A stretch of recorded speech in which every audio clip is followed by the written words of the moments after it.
we will,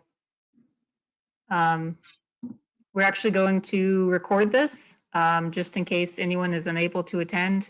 Just wanted to let all the attendees know, and that way we will have it available if anyone wasn't able to attend tonight or the previous one. We can get this out to everyone so that they can watch it themselves. So Camille, if you wouldn't mind starting recording. Awesome. Okay, I can see it. All right, so we will get started. Yeah.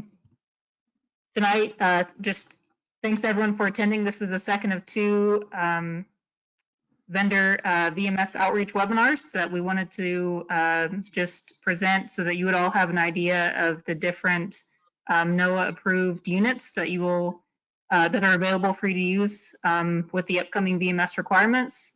I'm Carly Somerset. I work for the Gulf Council as a fisheries outreach specialist. And Emily, do you want to introduce yourself?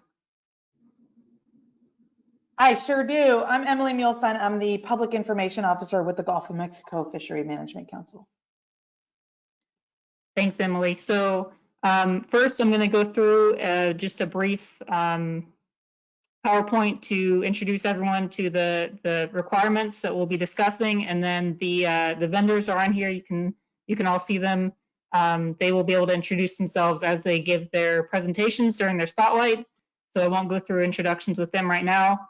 We'll go ahead and start this presentation, and then at the end, after all the vendors have been able to provide information about their specific units, we will do a Q&A session. So you all be able to ask any questions you want to them regarding, you know, any of the units specifically or any requirements for the VMS that will be implemented on December 13th. So let's go ahead and get started. Camilla, if you could advance to the next slide. Thank you. All right, so this is the agenda I just went through. One other thing that I want to note is that, so that I did say the session is being recorded, so we can send it out to you so you can have more time to look through it if you wish. And I will also be sending a follow-up email with the vendor contact information as well as some CFIRE contact information.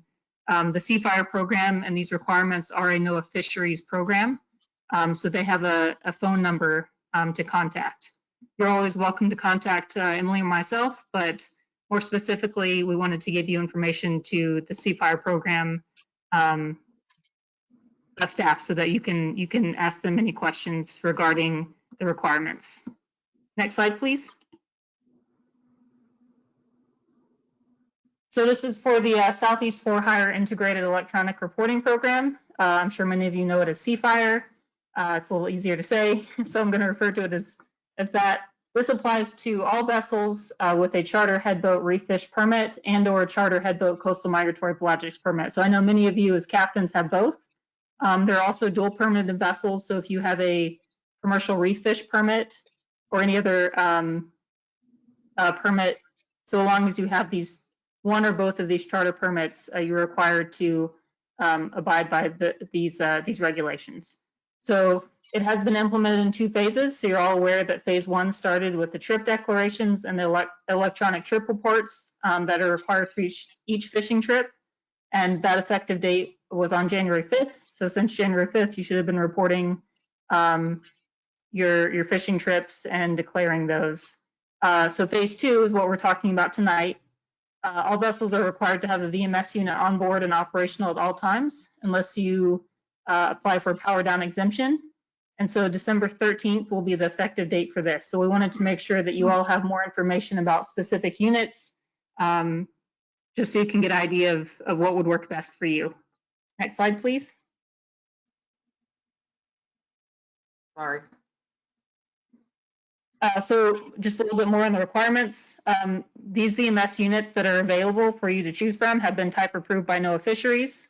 There are currently 12 units available. 2 of these are cellular, and so the rest are satellite, or have been approved as satellite.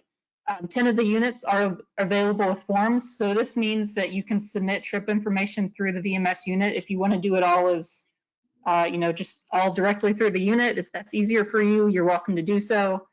Just keep in mind that there are alternative methods to submit the trip reports, which are the vessel programs, either vessel or e-trips.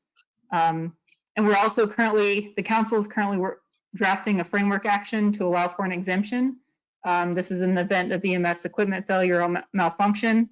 It's highly unlikely that it will be in place before the VMS requirements are implemented on December 13th, but we are working on that in the council. So if any of you listen or attend the council meetings, we will be discussing that at the next one in Orange Beach. Next slide, please. We just wanted to give you some information on the reimbursement program. So when you initially purchase your unit, there is a reimbursement available to all owners, operators that have purchased one of these approved VMS devices. So you have to have the unit installed by an approved vendor technician, and the units the reimbursement will be given to you, but not to exceed a maximum of $3,100. This link is to the more information on the reimbursement program. There is a form that you'll have to fill out and submit, but I will make sure to include this in the information I send up in the follow-up email.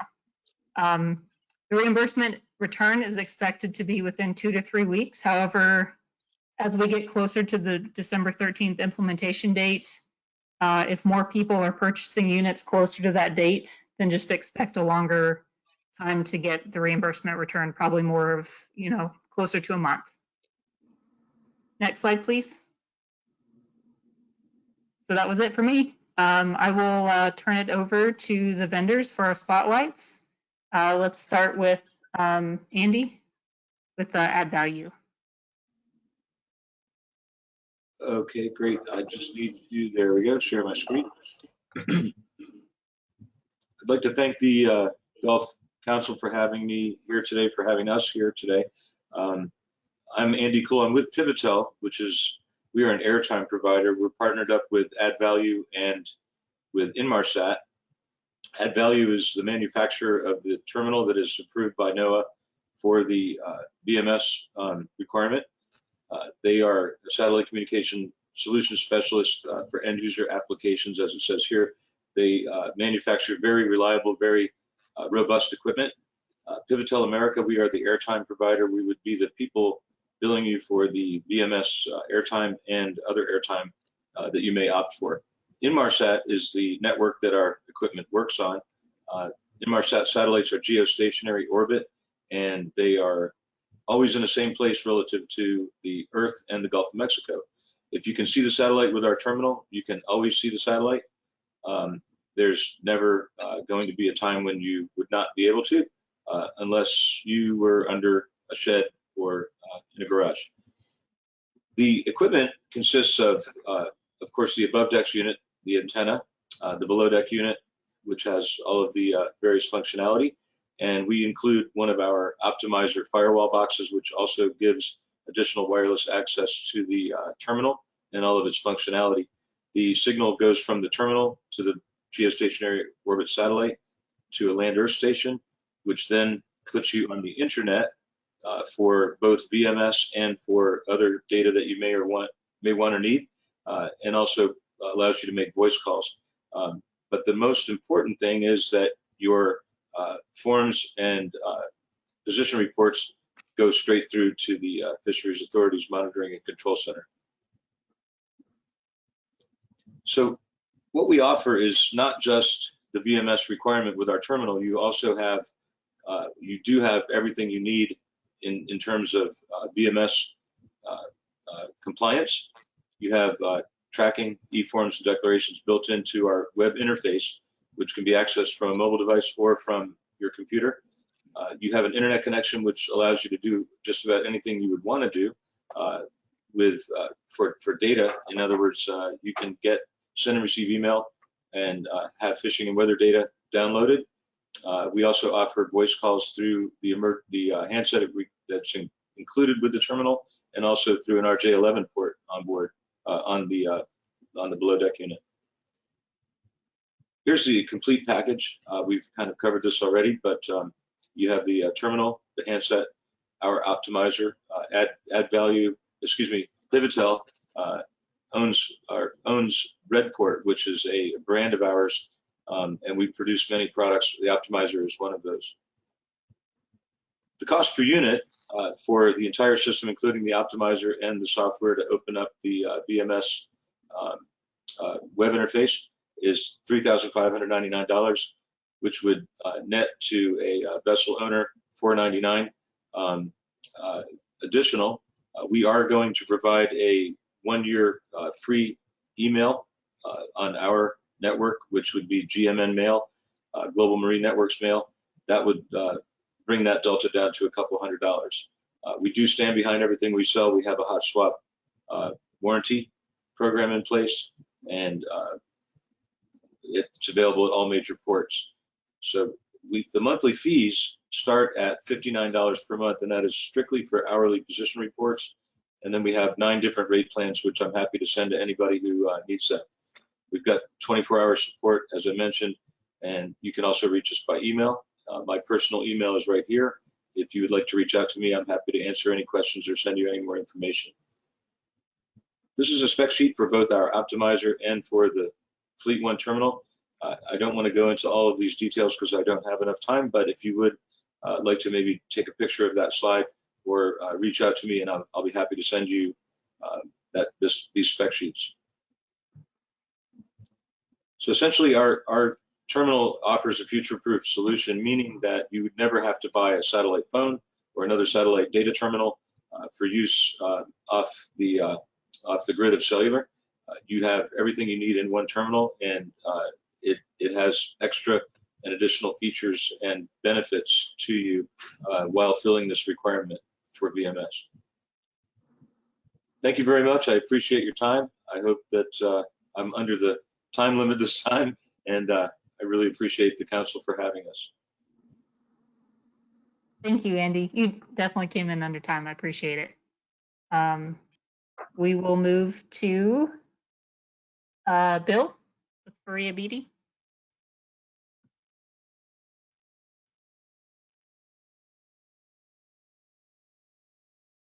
All right.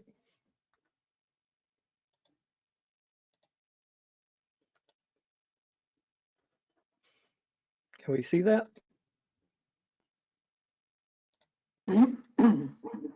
Sure can. There Here we go. All right. My name is Bill McNeely, and I'm with Faria Beatty. We're here on this one to show you the FB eTerm-C, which is our EMTUC solution for the for-hire and headboat program in the Gulf. Basically, just a quick slide about us. Leader in the worldwide and VMS channel. We've got over 4,000 systems installed. If you see the little map on the upper right, all over the US, out in the Western Pacific. Most of these devices have run at least 7 years. Some have are still running VMS 24/7, 365, excuse me, up to 15 years.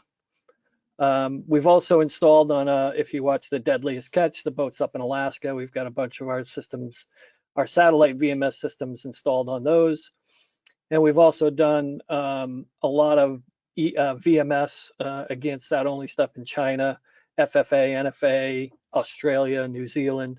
So it's pretty worldwide with our VMS device and technology.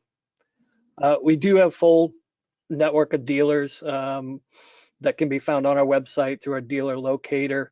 And for this particular rollout, we've partnered with CWR Distribution, which is one of the largest marine distributors in the country. They have over 3,000 dealers across the US. So to get access to our device should be pretty easy.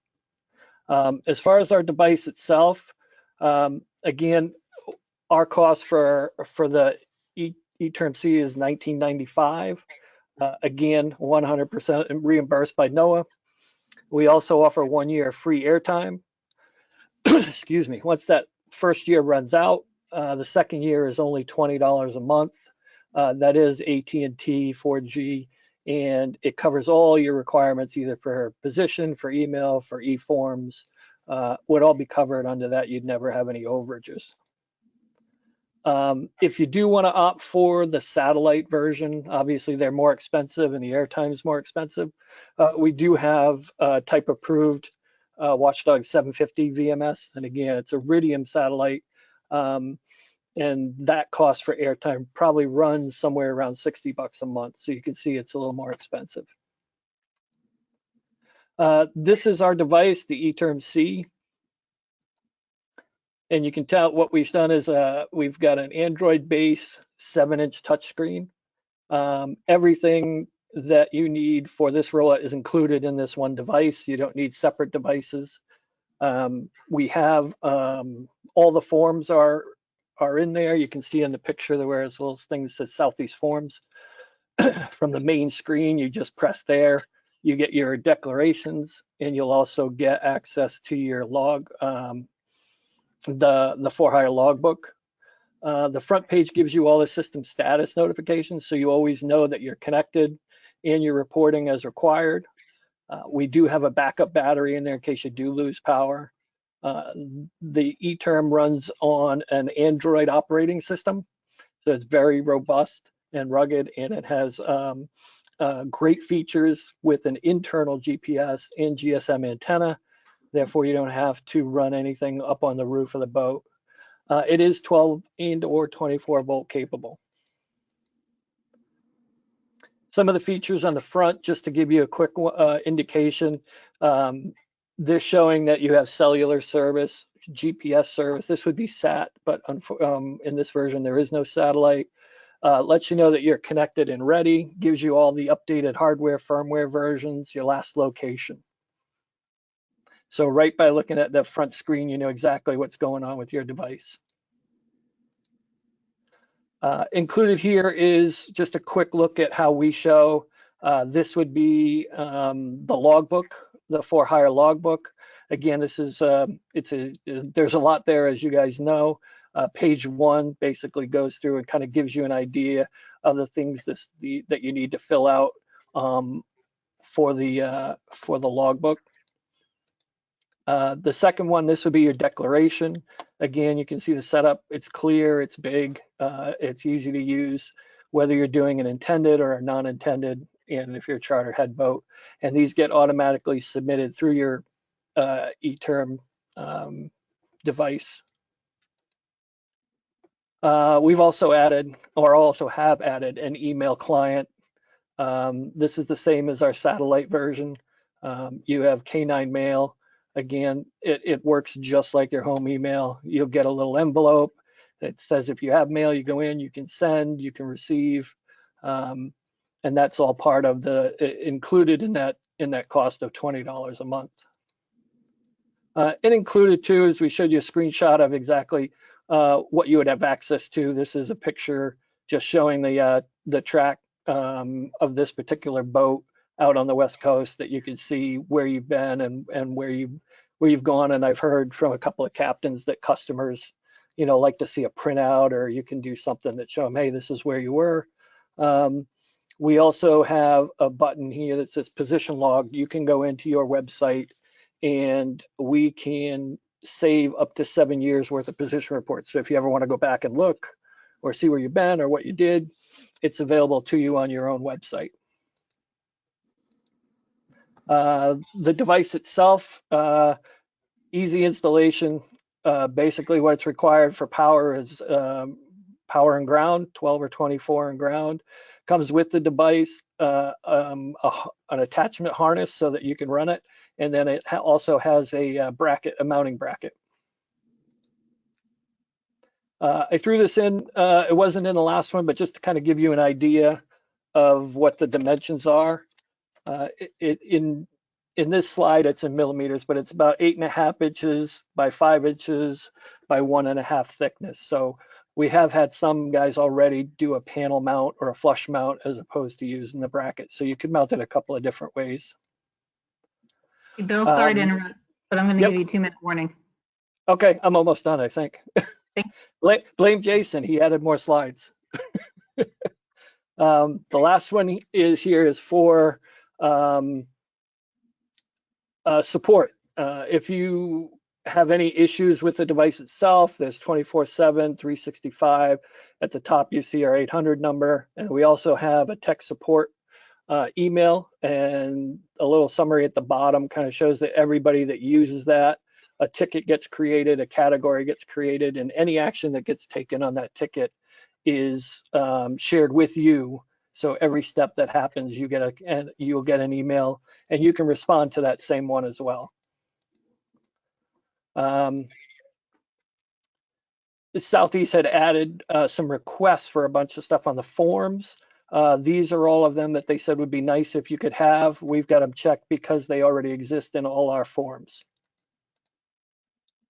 Again, on our website, if you're looking for a dealer, looking for an installer, we have a dealer locator. Again, just putting in city or zip will give you as many as dealers that we have in the area near you. We do offer 1-day delivery through CWR. If you went to your dealer and said, I want one tomorrow, if he orders by 4 o'clock, CWR will have it delivered. There is a 1-year warranty, but we also do advanced replacement. If anything happens to your device, contact your dealer. He contacts us, we'll ship it out next day. So you can keep, you can get that one installed next day and keep fishing. And if there's any more information, you can contact CWR Electronics or CWR Distribution directly, or again, the tech support at fariabeatty.com will also be a good way to get a hold of anybody and ask any questions. And that's it. Thank you, Bill. Appreciate it. That was speedy. Fast and furious. All right, so let's move on to Henry at MedOcean. Actually, Sean, that's going to be presenting, guys. Great. All right, Sean. Thank you.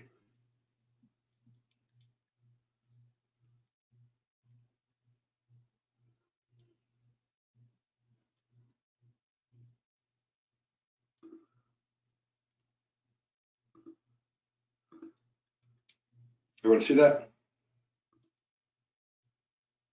Looks good, Sean. Perfect. First of all, thank you very much to the Gulf Council. Appreciate the opportunity to present our VMS solution. My name is Sean Fleming, work with MedOcean Telematics. Our solution is the Omnicom VMS. I'm joined here with Henry and Nell, which is my colleague based out of Florida. I am up in Halifax, Nova Scotia. A little overview on MedOcean Telematics. We've been around since 1983. Got offices in Canada, US, and the United Kingdom. And we are an Iridium-only shop. So MedOcean is a major player up here in the north with just over 50% of the commercial fishing VMS units that are in play, well over 2,500 units on the East Coast and the West Coast. MedOcean acquired Aurelia Fleet Management Omnicom technology this year to get into the VMS business down in the US. You might have heard of Aurelia Fleet Management, referred to as boat tracks. They were installing VMS units back in 2004. So the Omnicom VMS was specifically designed for maritime environment, waterproof dome. We use the Iridium constellation, obviously 66 low Earth orbit pole-to-pole satellites. So you've got a constant connection there. Internal battery will operate for 72 hours, low power consumption, built-in surge protection, tamper-proof, distress button, and it comes with the 10-inch ruggedized touchscreen Windows tablet. So what's in the box? Obviously, everyone can see this. You've got the dome, the U-bracket, you've got the 7-pin connector, junction box, etc. So when you guys receive this, everything is there ready to go that you need.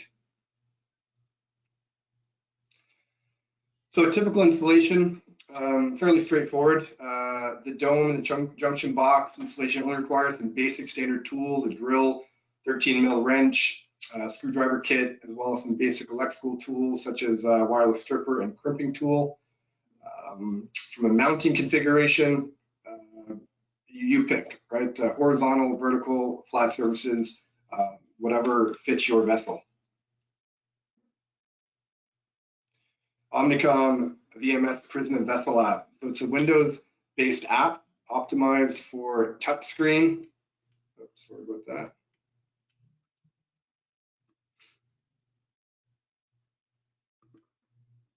Sorry, just 1 sec, sorry. Can you guys still see the screen? Sorry. Yeah, optimized for touchscreen and easy to use. The Prism Vessel app, our forms live in that Windows tablet, which makes it very convenient for our end users. Autofill with most of the fields, a drop-down menu, and an on-screen keyboard where needed comes up, and very convenient. So Prism Vessel app, more on it. Obviously, permanent records of sent messages, so you can see and assure that your messages were sent or failed. Draft folders enabling starting a report and saving and sending it later. You're on the vessel, you start a report, something goes on, you can come back to it and send it at a later time. Nice feature. Some additional features, weather on demand. You need to request some news, we're looking for some sports updates, some fish prices, etc., etc. Various messaging options. Right, we can send messages via email and voice. So the Prisma Connect is what you're seeing here. Is a subscription website for shoreside with features such as shorter ship messaging, alert management, real-time and historic tracking, and this is completely private. Only you can see your position and your data. So client care. MedOcean gives our clients support in English, Spanish, and French, 7 days a week, 365 days a year. All of our members have at least 15 years in customer support, and our VMS specialist has over 18 years with our VMS units. Pricing, $25.99 is what it retails for. We've got $45 a month for 1 hour, one position per hour, and $1.75 per kilobyte for additional data. So for more information, you can reach myself, and Henry is on the call as well as MedOcean support. We'll be sending this out to everyone that's on the call. So again, your time is much appreciated, and thank you very much. Thank you, Sean, for that information. Appreciate it. Thank you. We will move to Craig with SkyMate.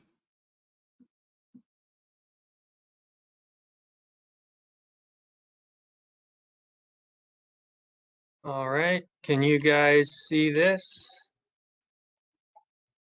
Sure can. Perfect.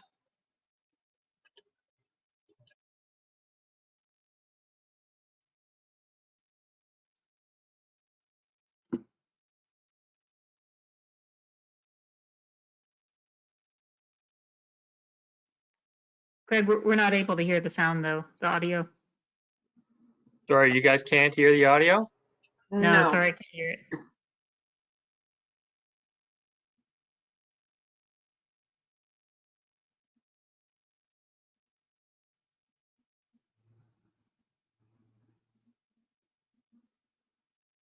Oh, now. Can't.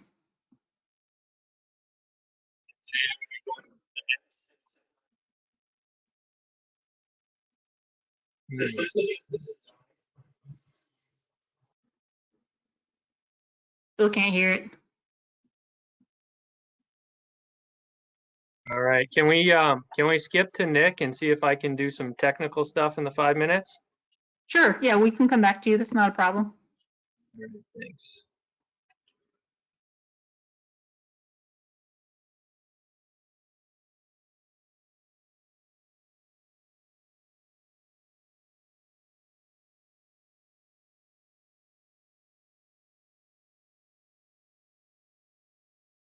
Nick, you should be able to share your screen. There you go. Okay, can everybody hear me okay? Yes.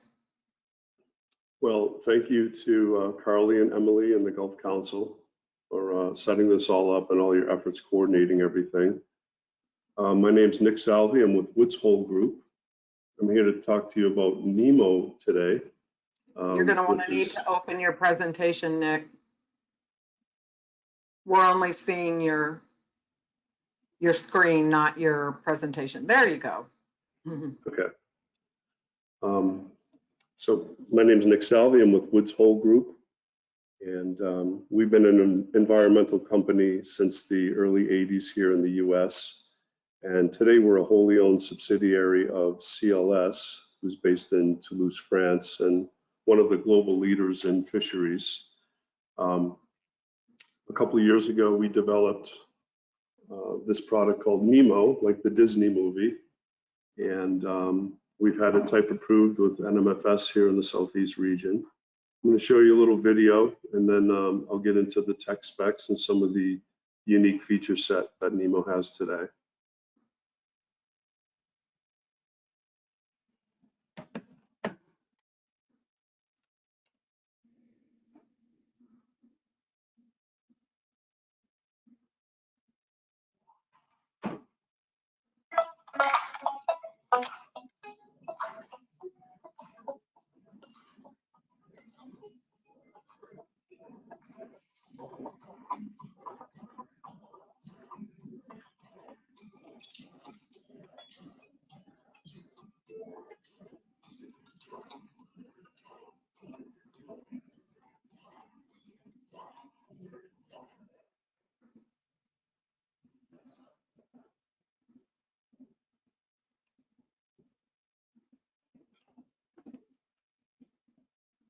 Okay, just a little play video there.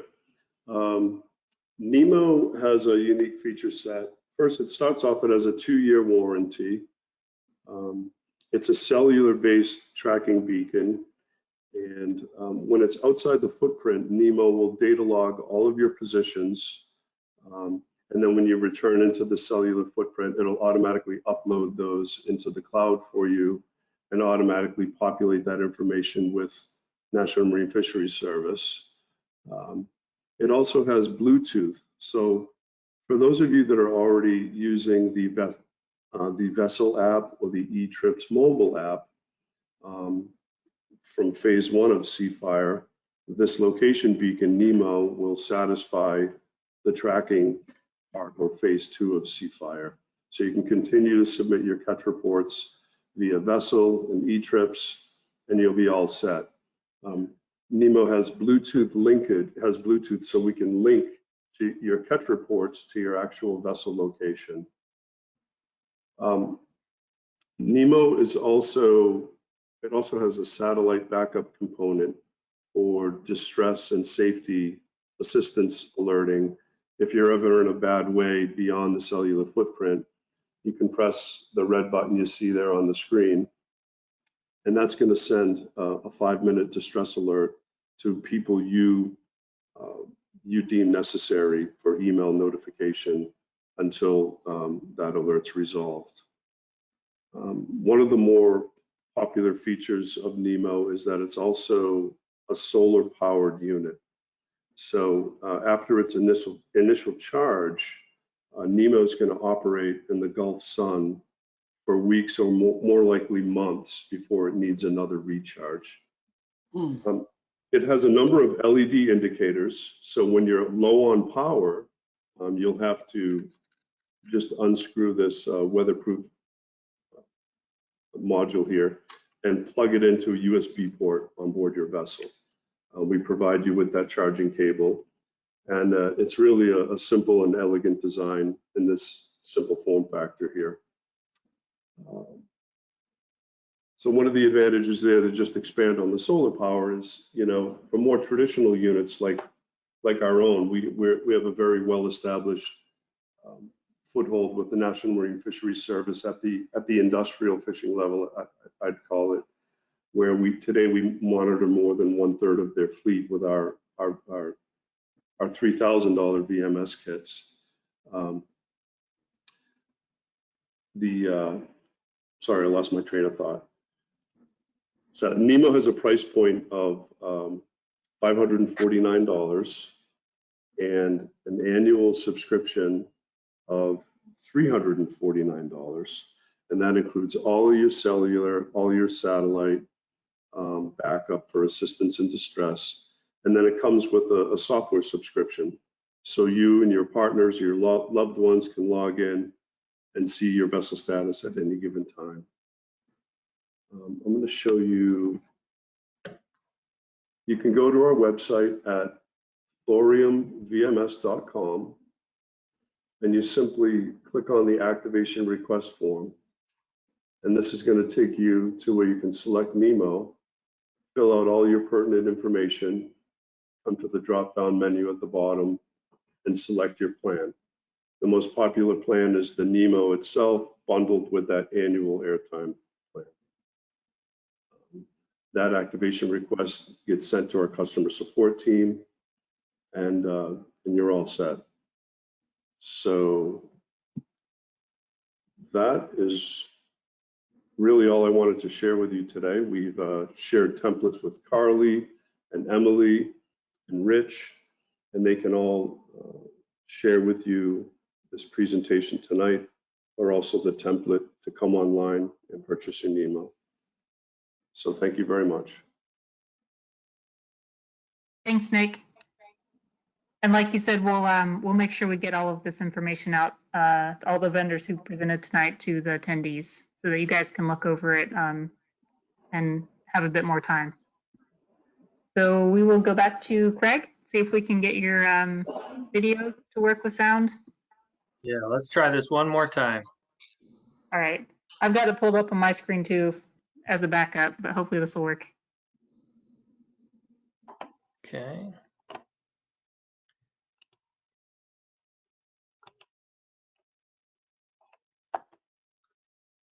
Okay, can you guys see it here? We can. All right, I'm going to start it. Let me know if you cannot hear.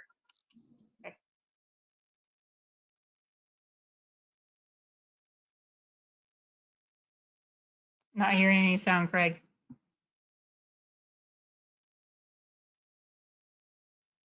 Nothing there?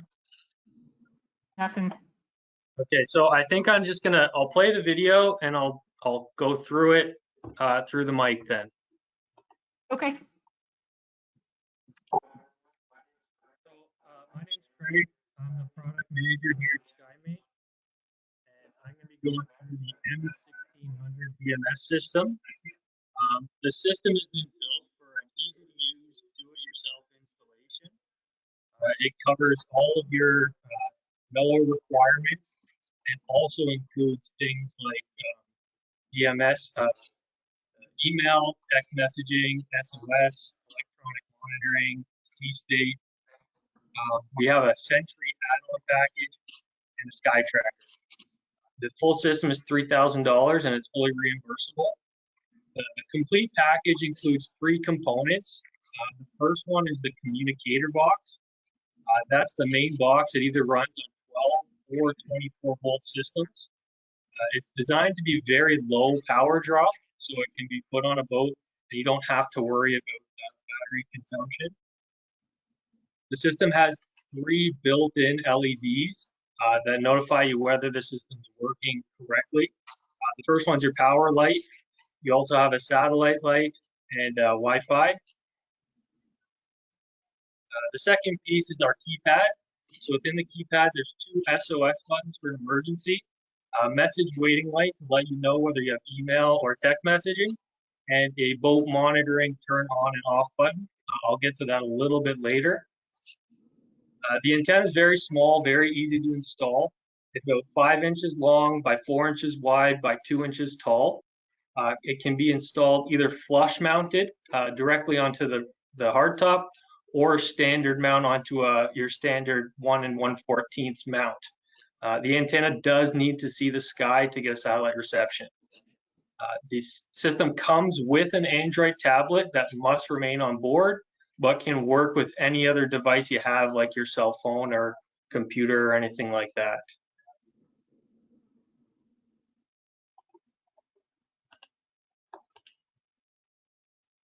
The for-hire forms are easy to complete, and we do include a form log so that you can go back in time to look at all your forms you've completed in the past and simply make the changes you need for today's fishing trip. So an example is if you do the same trip day in, day out, then you can go through it and bring up a previous trip, make the changes to today's date and time, and then submit the trip again without having to complete the entire form. The monthly service cost is $24.99. That includes all the NOAA required transmissions, including your forms and position reporting. We work on the Iridium satellite network, so we've got complete global coverage. All of our features work no matter where you go. Each system includes a dedicated email and text messaging. You will get your own phone number and email on the vessel, so you can send and receive messages offshore. We also have text apps for both Android and iOS devices. So you can download these apps and stay in touch with people while you're offshore.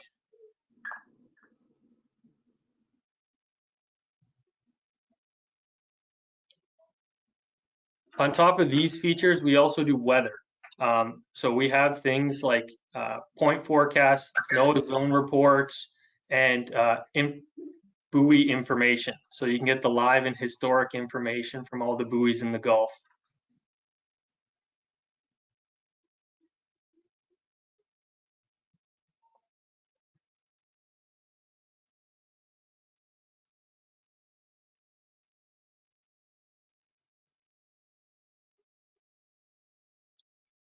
On top of weather, we also have sea state. So no matter where you go, we can get you sea surface temperature, chlorophyll information, both high def and cloud free, as well as altimetry to see the upwellings and downwellings, and sea current information. We've also partnered with Ross, who's an oceanography company. They provide you analysis based on all these conditions on where you're likely to find fish.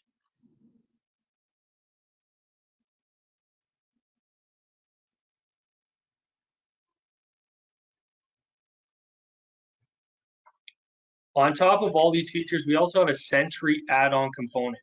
So our Sentry is additional hardware you can install on the boat using the M1600 as a communication tool. You can monitor different things on board, things like water level, shore power, vessel battery, and even security sensors. We'll give you a daily report as well as email and text messages at home if one of these sensors has been tripped.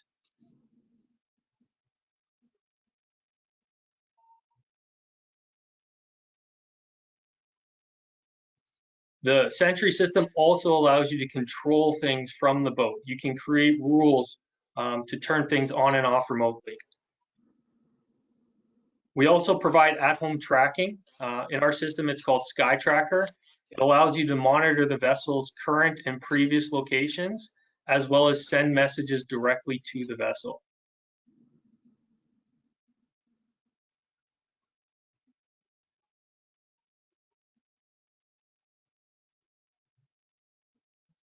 At this point in time, we're offering a promotion with over $700 of value. Your first year, you can get year free service or a free iPad. You can also get a free year subscription to our Mazur Sport Fishing app, a year free of Sky Tracker, and 2 free ROFS analysis. As I mentioned before, the whole package comes in at $700. Again, the service price for the Gulf for Hire is $24.99. And all the additional is pay as you go, $1.75 per 1,000 characters. So that's my 5-minute presentation. I will be providing this on YouTube with the real sound if anybody wants to take a look at that later on. Thanks, Greg. Thanks for narrating that. Sorry about the technical difficulties and sound issues. All All right, so that completes our vendor spotlights. There's one other vendor, the Nautic Alert, but he was unable to join us for these presentations. So this will move us into our Q&A session, and I will turn it over to Emily. Okay, so one thing, Carly, and I think I want to make sure that everybody is aware of this before we go into the Q&A session. We are having a Golf Council meeting the last week of October in Orange Beach, Alabama, and the vendors, many of the vendors will be there in person to answer any questions. So if you're in that area, if you're planning to go to that council meeting, I suggest you stop by. Also on Tuesday, the 26th, in the evening after our council meeting, so somewhere around 5:30 Central Time, maybe a little bit later, we will be doing a special question and answer session, and that will consist of NOAA leadership, Golf Council leadership, and the vendors. And we will be opening up the floor for anybody to ask questions about the program and about the devices that are available to them. So that's a really good opportunity to sort of speak directly to the horse's mouth, right? With that, that session is both in person and virtual. So just keep your eyes out, and we'll be posting a link for that on our social media and things. So with that, assuming some of you guys might have some clarifying questions, or you might, just want to talk to the vendors about some of the units that were presented tonight. If you want to do so, you can find the raise your hand icon. It's a little hand somewhere on your control panel, and you can go ahead and raise your hand, and I can unmute you, and I will let you speak and ask your question. All right, Amy Bass, it looks like you have your hand up. Amy, you are unmuted from my end. There you are. Hi, hello everyone. I have I guess a question for you guys with the Gulf Council. I got slightly confused, and so I'm out of Destin, Florida. Hello everyone.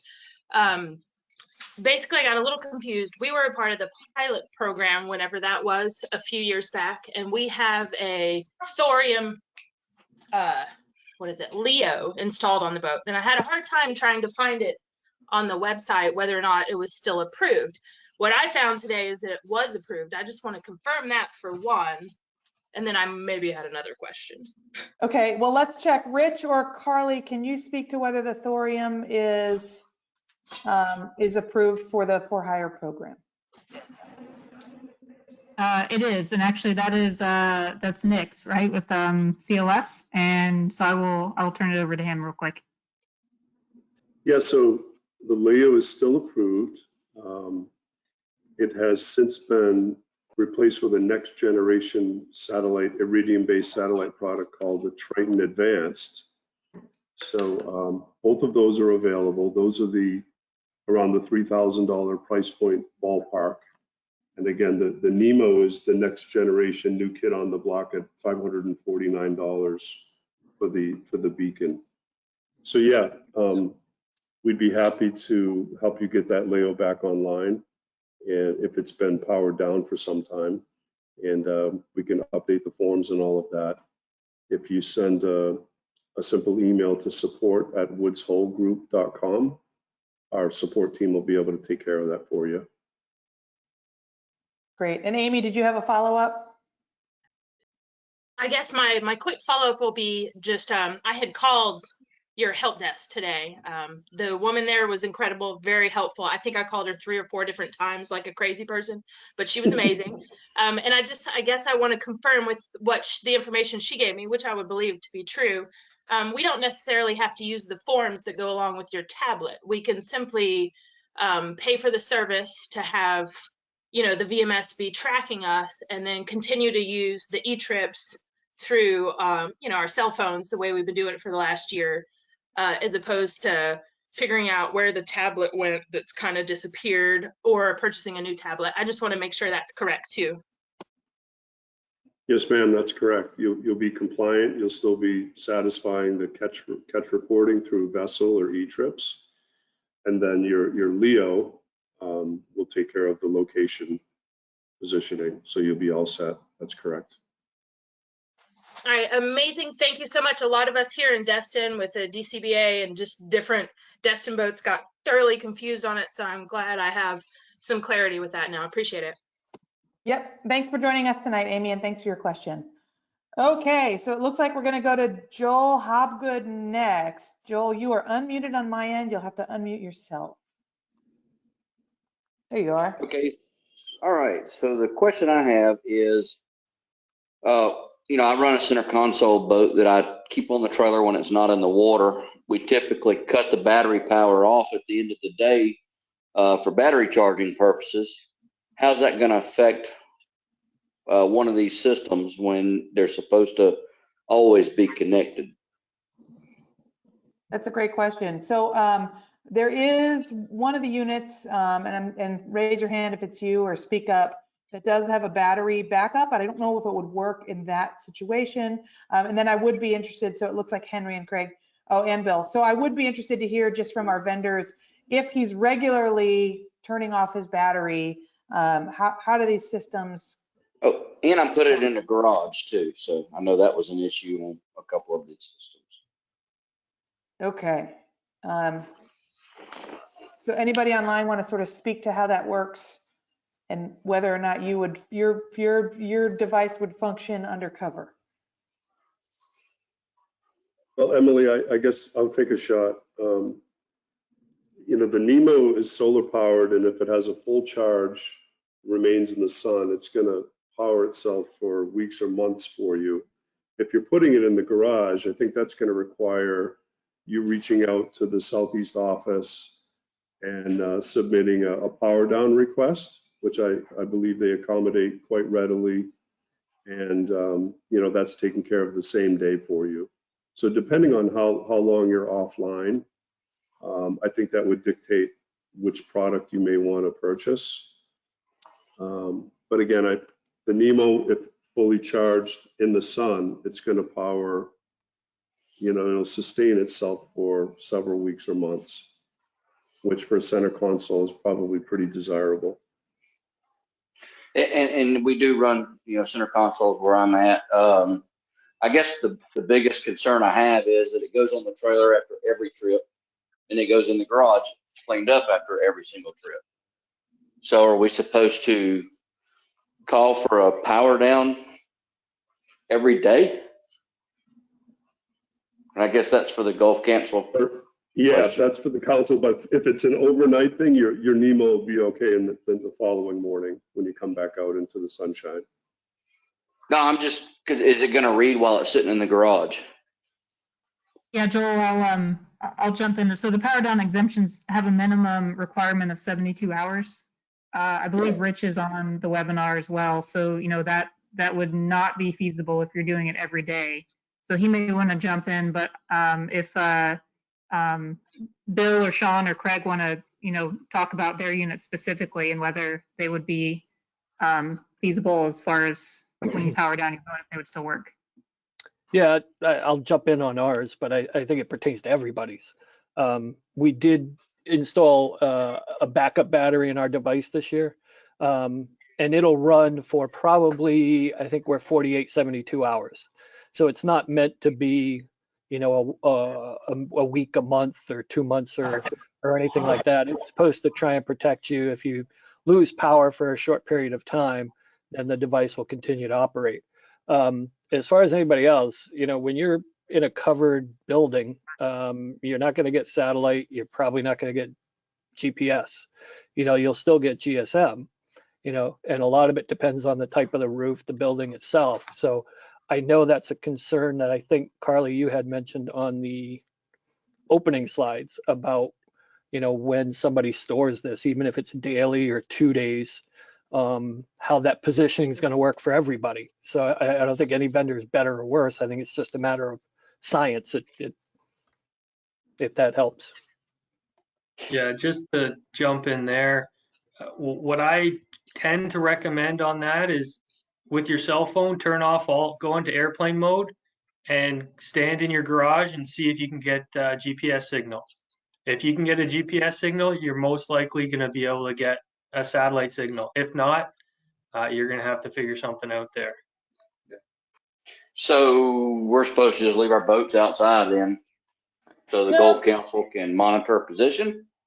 No, so there are 2 cellular units that are available to you. And so what they're saying is the satellite units won't work if you're going to be undercover like that. And as Craig said, if you can't get that signal, and so you'd want to choose one of the cellular units, and then you'd have to sort of look into which cellular unit would be more appropriate. It sounds like from what Nick said, the Nemo will run for a little while if fully charged. And I'm not It's sure a about cellular the unit. Yep. Yep. So I think your baseline here is thinking about starting with a cellular unit since you're undercover. Okay. If I can jump back in, Emily, I don't want to not sell anybody our unit, obviously. Oh, yeah. But what Rich said is still applicable to cellular devices. The communication channel is cellular, but you still need to lock onto a GPS satellite in order to get your position. So That makes sense. That is true. so Just if for, it, go ahead, sorry. I can mention about the Omnicom VMS unit. The battery will last for 72 hours at 1 position report per hour, and then it'll switch to 1 position report per day for a couple of days until the battery runs down. If you don't want that to happen, if you're going to store the thing for 10 days or longer and you don't want the battery to run down, you can power down the unit completely, meaning it won't go into battery mode, disconnect the power from it. When you reconnect your DC power, it will boot up automatically again. In terms of coverage under a metal roof, yes, it is a satellite signal that you need. One of the tests for type approval is to take coverage away. It was quite difficult. I had to wrap it in tinfoil and put it in my steel drawer to get it not to get GPS coverage. But yeah, that's something you would have to test and see if it works in your area or not, on your specific And which unit was that? The Omnicom VMS. I can tell you an Omnicom unit on the roof of my house wrapped in tinfoil that drew some comments from the neighbors.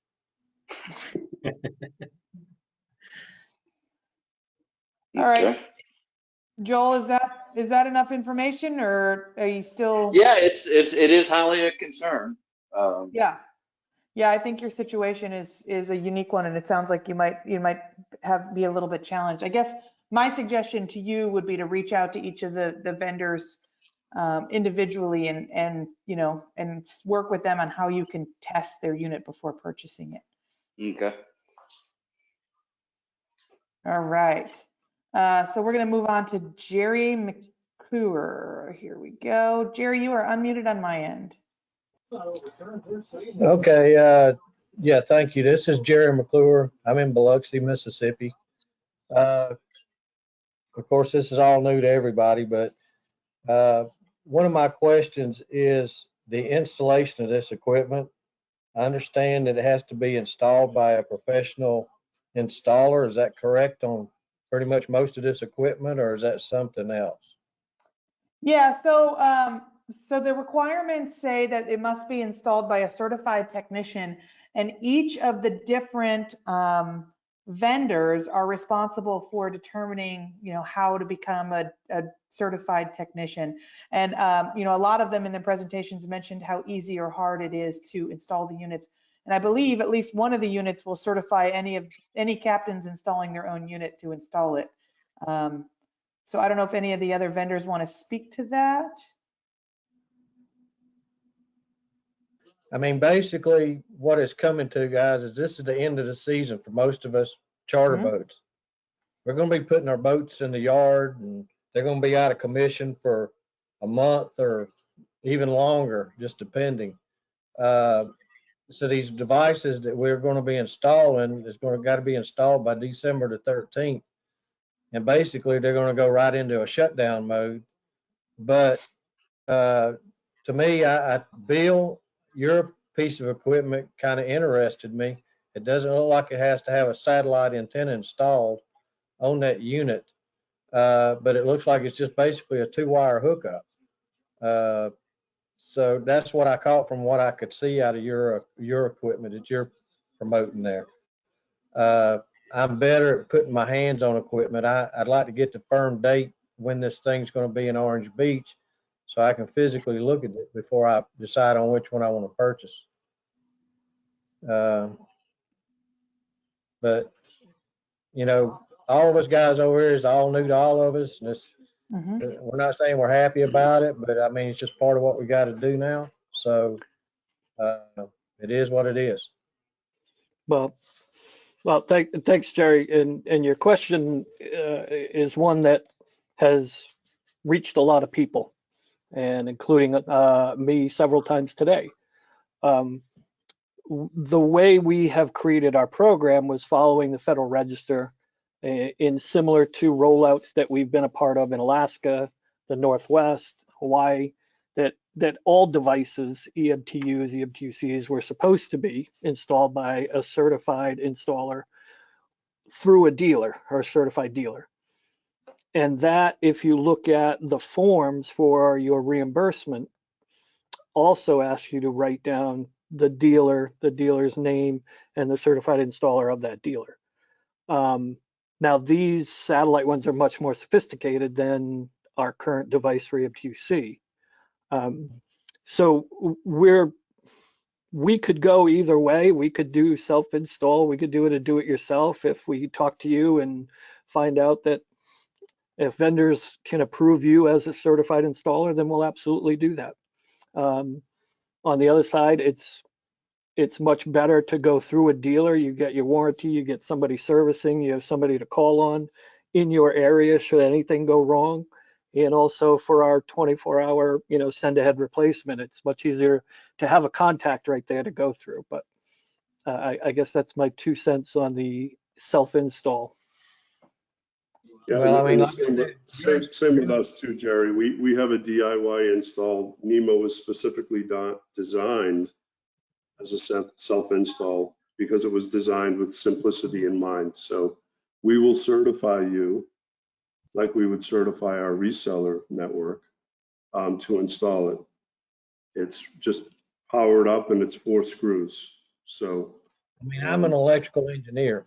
I'm pretty sure I could wire up the most sophisticated when you got out there. yeah, I'm sure you could. So regardless of all of that, I know that, you got, I guess, certain channels you have to go through on all of this stuff to get it certified, make sure you're on the same page that everybody else is on and all that kind of stuff. And like I said, this is a new product to all of us guys. This, the vessel and all that we did this year was that wasn't a fun thing to do either. And some of the questions that are being asked on these forms we have to fill out, to me personally, is nobody's business. But, that's something that'll be taken up at the council meetings, I guess, at a later date. But we, we're just trying, I'm just trying to figure out what all is going to be involved in this because, we have a lot of expenses at the end of the year. And this is just another added on expense, even though I know that we got the reimbursement plan with it.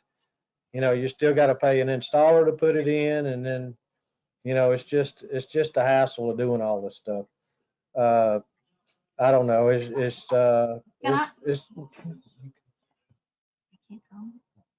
But that's just basically the questions I had to ask. And if Emily or somebody can get me a scheduled time and a date for that one in Orange Beach, because I have another job that I do travel with, I'd like to make sure that I'm off and over there to actually physically put my hands on the stuff.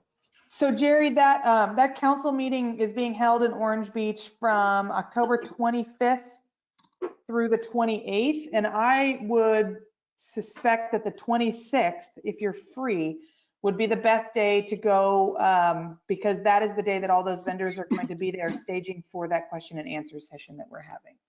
Okay. And let me pull up the hotel that we're at just so that you have that information as well. And I apologize, just bear with me for a second because we will be at the Perdido Beach Resort, and that's located at 27200 Perdido Beach Resort Boulevard. Okay. Emily, Right. I can actually, if it would be helpful, go ahead and put all of this information into the follow-up email that I send out. And so that way everyone here will have the information for the meeting as well as all these presentations and the contact info for the vendors and for the Sea Fire team at NOAA Fisheries. Sounds Yeah, good to Carly, me. that would be awesome. Will do. All right, thanks All for right, your questions, Jerry. thank you, Thanks for guys. coming tonight. All right, next up, we've got Evan Harrington. Evan, you are unmuted from my end. Evan, you looks like you need to unmute yourself, and then you'll be able to talk. How about Hey, there now? you are. Can you hear me? You got it. Yeah. Awesome.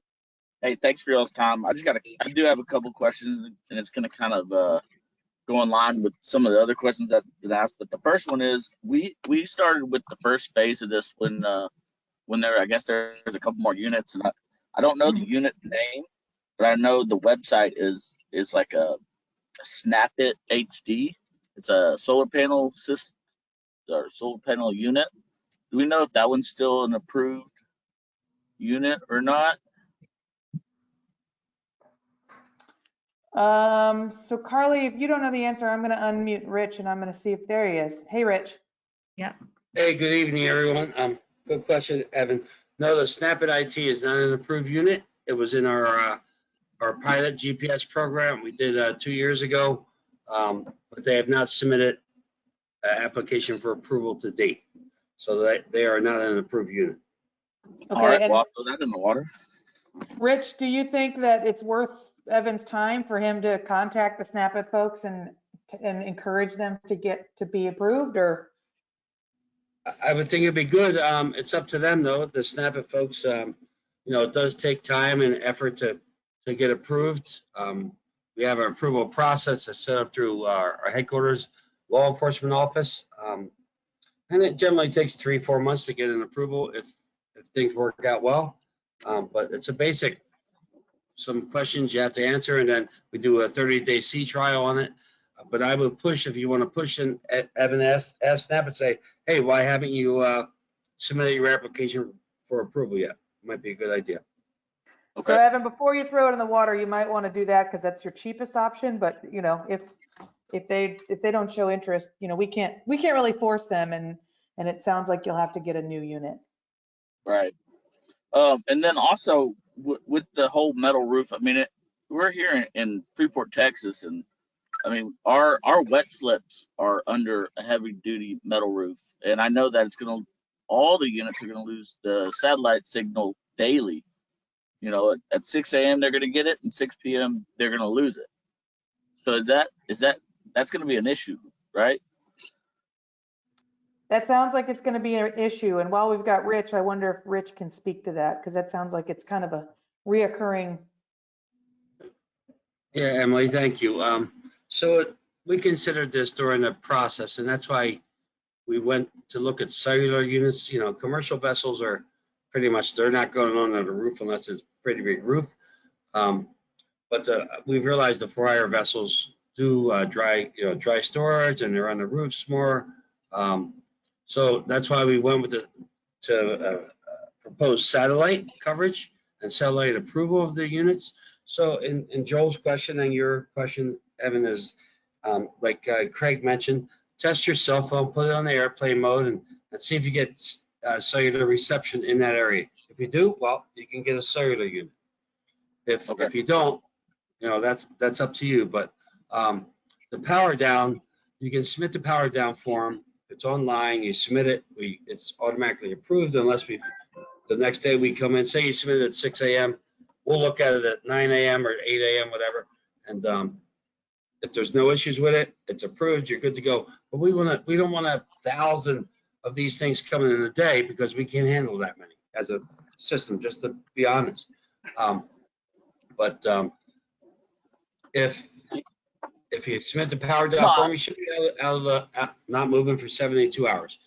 I understand that perfectly. And, you know, I think that I've heard of a couple of your vendors here talk about geofencing and stuff, and I think one of the remedies or one of the solutions would be for the Gulf Council to look into geofencing once the device is set up. And you know that it's working and it's been installed by a professional installation person, that just to geofence, obviously federal waters. All the units are going to be, once they're out there, they're going to be connected to the satellite. So it wouldn't really matter until we pass that mark anyways. So yeah, that's an interesting idea, Evan. And actually at our last data collection advisory panel meeting, the panel suggested, because they were a little bit more concerned about having to make their declaration, to go fuel up and then go back and pick up clients, or if they stop for lunch, whatever it was. And they were worried about making multiple declarations. And so they suggested that we look at creating some sort of geofence, and they suggested the coal regs, the sort of boundary between the inshore and offshore waters for at least when you get your captain's license. They suggested using that boundary. And so that suggestion is going to go to the council at this next meeting, and we'll see, how the council responds to that. But I do think maybe while presenting that, staff can also sort of consider your idea as well. If we figure out that this boat stored under cover is going to be a pretty pervasive issue. Hey, Evan, can I just jump in and ask you a question? Is it just a metal roof, or is it fully enclosed? So, about half the year, it's a fully enclosed on the trailer in a storage unit kind of deal. And then the other half, the hot months, it's metal on basically two sides. Yeah. So I think you can get signal there. Do what? Unless it's fully enclosed, I think you'll be able to get a signal with our system at least if you can see the sky or the horizon from the antenna. So if you can see the horizon there from that boat, you don't have to necessarily mount it up high where it's getting coverage from the metal. You can flush mount it right onto the side or in the somewhere where it can see the horizon a little bit better, and you should get coverage. And that's the SkyMate? That's the SkyMate, yeah. Awesome. Thank you for that. And Evan, that's also true for our device as well. If it's like you were saying, if it's not a fully enclosed, generally when you get it out the first time it's powered up, it acquires the satellite and the cellular connection. You can put it back in to your storage, and like he said, doors are open. You can still see the horizon. You'll still get communication. It's like if it's fully enclosed, yeah, you're gonna have a tough time. Okay, perfect. I appreciate it, guys. Thank you for y'all's time. Yeah, and thanks for joining us tonight, Evan. We appreciate hearing from you. Hey, Emily, can I add one thing to Evan's question real quick? Sure. With the metal covers over docks, our system is a little bit different in that it's using Inmarsat satellites. If you have a look, if your antenna with our system can see the sky to the south, and you can see it from underneath the metal roof, you'll be fine. Metal and satellite signal is never a good mix. With Iridium, even in that same scenario, to our competitors' credit, the Iridium satellite signal can still see underneath the roof, if it's just a roof and not a full enclosure. So the main difference with ours is if it can see it under that roof, it'll always see it under the roof. You'll never have a problem under that roof. Now, if you move slips and you're in a different spot, to be fair, you'll have an issue. But that's one of the main differences between the add value system and the other ones. But metal roof is a problem for sure. Thank you. Thanks, Andy. Okay, we'll move back to Joel. You are unmuted, Joel. Go ahead and unmute on your end. All right. So I have two questions here, but to touch on Rich's thing a while ago, from what I'm understanding from you guys, if when these boats are in a slip somewhere that is covered and it doesn't do a satellite signal, that's our problem? Is that the case? So I can speak to that, Emily. So thanks, Joel. It's a good question. So basically, if you're not receiving satellite in your storage unit, you probably don't want to use it, right? But these guys were explaining that as long as they can touch the sky in some way, you'll probably get the reception. If you're in a fully enclosure, do you have cell phone service? Does it work? Yes. Okay. Well, you probably get service then. And that's what we're trying to figure out. And that's what we're trying to do here is, you have to see if you got cellular service in there. If you do, great. You sign up for a cellular one.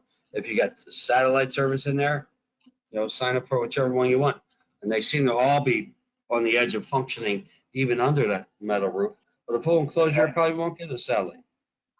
Because according to one of your vendors a while ago, and they're right, cellular service and satellite service are two different things. So that's obvious they are. And there are times that you'll have cellular service underneath a metal roof enclosure, but you will not have the GPS signal. I mean, I can turn my GPS graph on in my garage down there and I don't have a signal. So are you telling me that because of your regulations, I can't run charters anymore because I can't get a GPS signal when it's sitting on the trailer in the carport? No, Joe, that's not what we want to do. We want to try and figure it out and help you with this. The units are, we call them stone forward. So when they're out at sea, the cellular units, they're just marking your GPS system. And when they come back in shore, they send all the signals and all the pings that you had. The 8 pings, if you're out there 8 hours, they send 8 pings at one time. So as long as your unit's working and functioning and we can see it and it's pinging, you should be good. Okay. But it's not going to ping for the 10 or 12 hours it's sitting in that garage. So that's much like if it's offshore though, Rich, let me just clarify if this is true. If he's got it under coverage and if it's not pinging for that time that it's under cover, when he takes it out of cover, it'll sort of back ping everything like the last spot he was at, right? And so correct, it'll much store like it and when then he's go forward. offshore.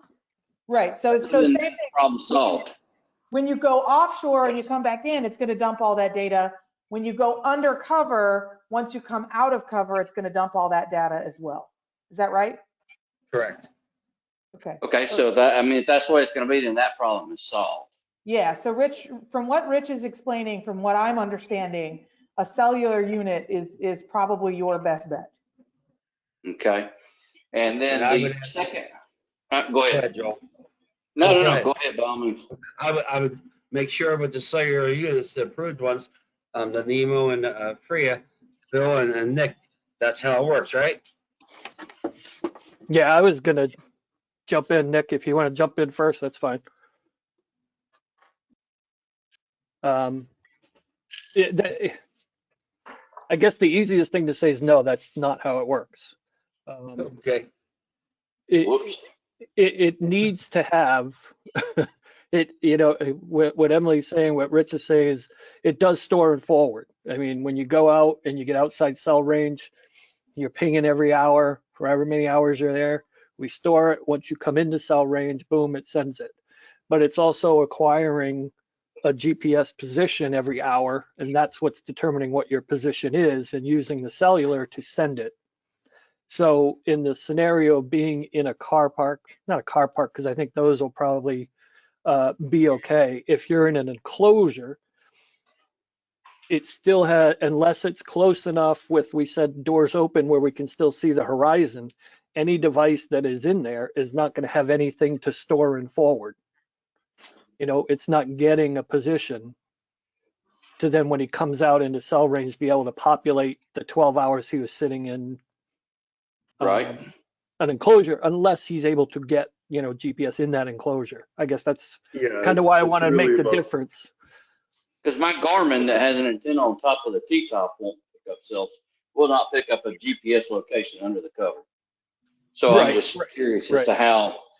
I know we have I'm not sure what the others, we have a 50 channel GPS that, again, if we're able to be in a somewhat open enclosure, I guess is the best way to say it. And we've already connected satellites, when you powered up the first time out in open air.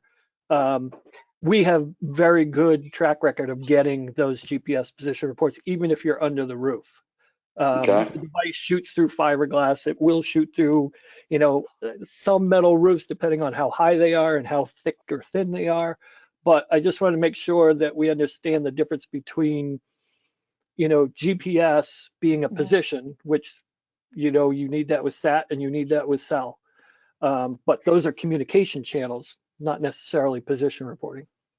Yeah, I mean, I couldn't lay across my T-top and get under the carport or the metal roof of where the boat's stored. And Rich, is it safe to say that if Joel, works through these vendors and tries to figure out something and continues to have an issue, that the regional office and law enforcement will work with him to figure out a viable solution? I'd want that in writing. I'd want that in writing because I can't. I mean, it's hard enough to make a living as it is. You can't afford tickets too. Yeah. Well, so how about this, Joel? If you can, let's get you in touch with Rich, and so you guys can sort of work this out as well together, because it sounds like you have a pretty unique scenario that we're gonna, want to walk. Well, actually, I don't think it's very unique. There's a lot of boats that are stored on boat lifts, especially during the red snapper season, which is short enough as it is, but it's, it's those few weeks that these boats are sitting on lifts underneath these arched style metal roofs. Yeah, but as the guys just mentioned, if there is a view of the horizon, there is a solution. So what we're saying is if you're storing yours in a garage or a really enclosed space, that might be a bit different. Because, even we've talked to a bunch of captains who store their boats in a high and dry, and those high and dries are typically open on one side, right? And so it doesn't become as big of an issue as it sounds like you have. And these are open on each end. However, there's a building right behind your motors, right off the aft of the boat, and then your port's facing the other side of the canal. So, and there's a big freaking mansion right across from the boat. So, it's kind of one of those scenarios like, are we going to buy something and it won't work? And then where are we at? So, Joel, this is Rich again. Yeah, you need to figure out what unit works and maybe contact the dealer and have them bring down a couple different units, see what they can do for you. I'm sure they can and hook them up quickly and just test them and see which one might work for you. So each scenario, hold on, don't interrupt, please. So each scenario is different. We need to figure it out. But if you call us and work with us and just say, okay, I'm doing this. I'm going to test this unit. Is it working? We can, work with you. We have VMS technicians in our office that if you want to try a couple different ones to see if it worked, that the dealer or whoever is selling them was willing to do that for you. We can work with you there and do it on an individual basis. And I guess my question would be to the dealers that are on this call, are y'all willing to drive to Mexico Beach, Florida and try different units to see which one will read underneath these covers? Joel, this is Henry from Met Ocean. I am in Florida, and our demo unit, because it's got the battery inside, you can just move it around wherever you want until it works. So if you want to do the test, let me know when, and I'll drive down.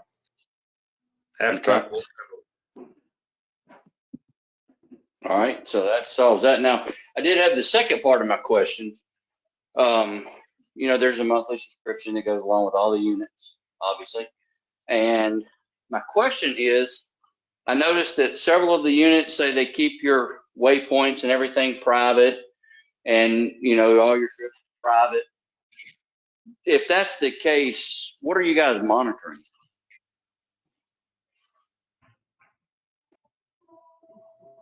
So I guess, go ahead. Joel, that's a fair question, definitely. And Rich and Emily might want to add to this, but essentially, NOAA Fisheries is hoping to validate fishing effort. So currently, as the charter captain for the federal permit, you are, I believe you're called as part of the for-hire fishing survey. I used to do these surveys. You get asked, hey, did you go fishing during this week? If you're one of the randomly selected captains, and they ask you various questions about what you targeted, what you caught, right? So there's someone from the state agencies that will go by and just see who's out and who's fishing. but this would be for NOAA fisheries. Their intent is the more accurate data as far as you say you're out fishing, you declare that you're fishing, they can see that you were out fishing through the VMS unit. So it is validation of fishing effort for the Well, and for-hire. I think directly to Joel's point, they keep all your information. All of these units keep your information private, except for the information, the once an hour ping that needs to be reported to NOAA Fisheries. And then NOAA Fisheries has incredible data privacy standards as well. So I think more to your point is, you know, if you guys are collecting this information and keeping it private, then what are we actually collecting? But a lot of the units do offer other information to be collected. They also offer interfaces like websites, if you know, where you can log in if you want to go back and look at your activity. And that's what those vendors were talking about. Every single one of these units will share your location once per hour with NOAA Fishery Service, who has incredible data privacy standards. I mean, I'm talking to the effect of like, I've been with the agency for 12 years and I can't weasel my way into getting that data. And so those, and I think if you talk to any commercial fisherman who was feeling the same way you were about sharing your location data, that they will all corroborate that they felt that way, but that, you know, since 2007, when the IFQ program went into place, they've never had their data used and abused and leaked or any of that. Yeah, because I can guarantee you there's not a boat captain on this phone call right now that does not feel good about giving away their waypoints. They work too Yeah, hard. and you know what? Are there any dual permitted folks on the call tonight? Because if there are, I could just blindly ask if, you know, through your commercial permit, you ever felt like there was a data breach. And that's usually what I do when we're in in-person meetings. And I haven't spoken to a commercial captain in, like I said, my 11 years of service that has ever felt like their data has been breached or used or shared at all.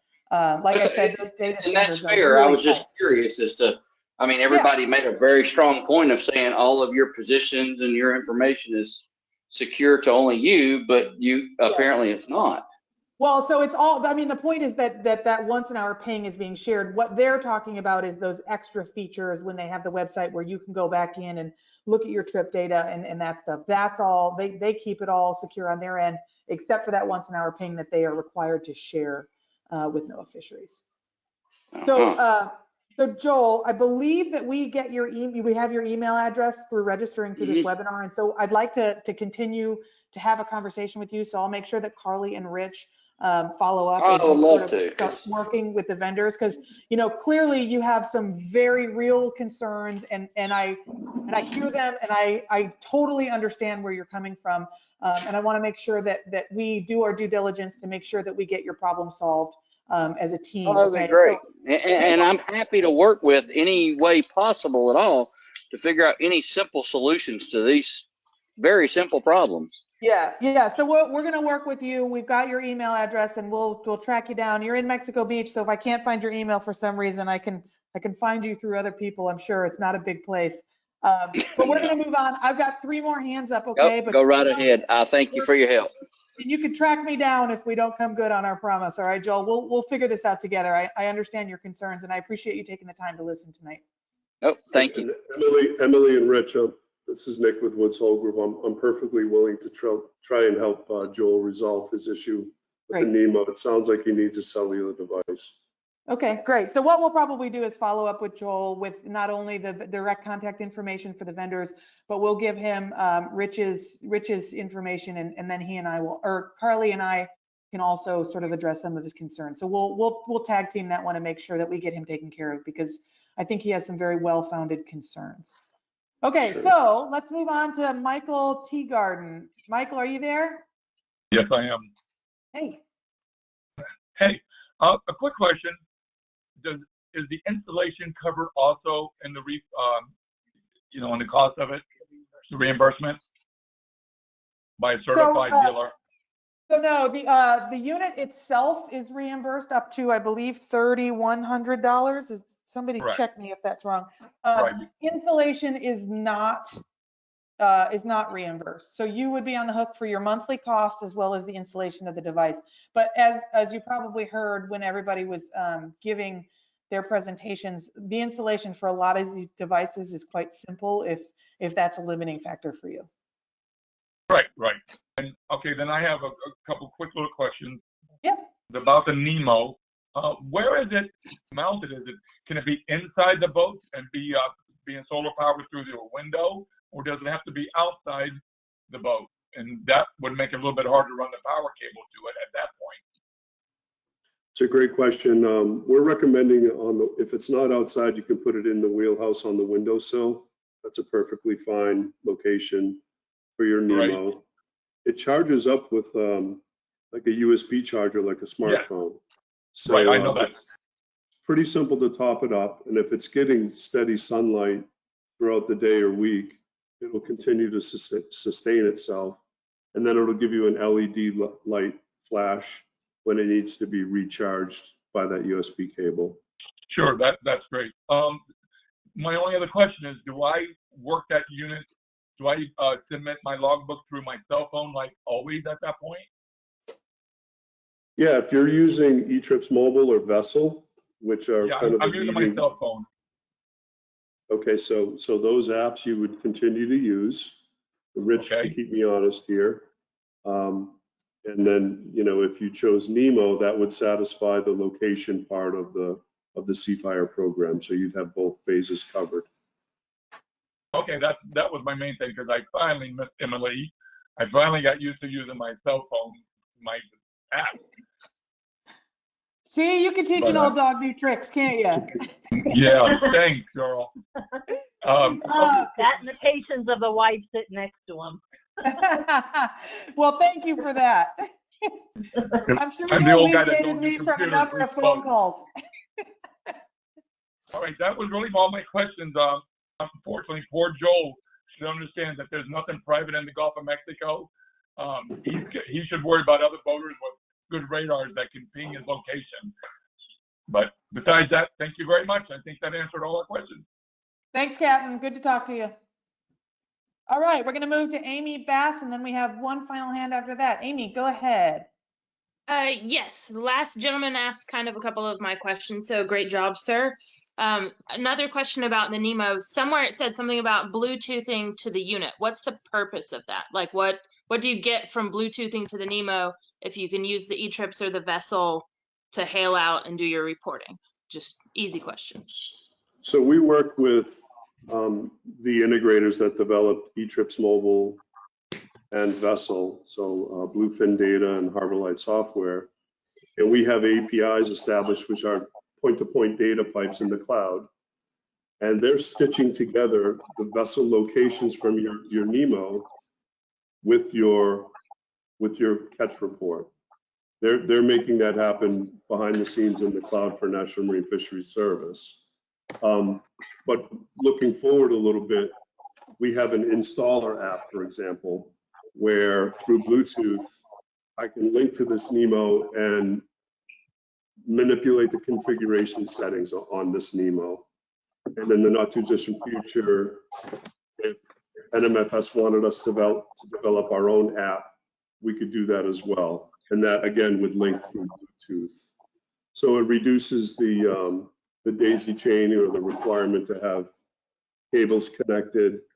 Everybody's very familiar and comfortable with using smart devices.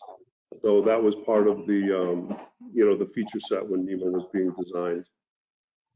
All right, gotcha. So in a sense, if I mounted it up on top of the wheelhouse, I know that Bluetooth isn't going to cut through my two decks up to where I have it sitting, actually up on the house, because I can't even Bluetooth to a stereo that's up there just through the features. It's not really necessary unless I'm trying to configure something at this point in what I'm going to be using. That's exactly right. And we're going to send your Nemo out to you ready to go for the CFIRE program with the configuration that's required, the hourly ping and that sort of thing.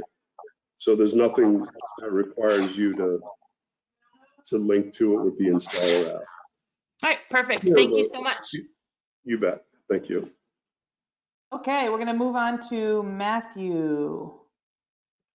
Matthew, you are unmuted. Can you hear me? Yeah.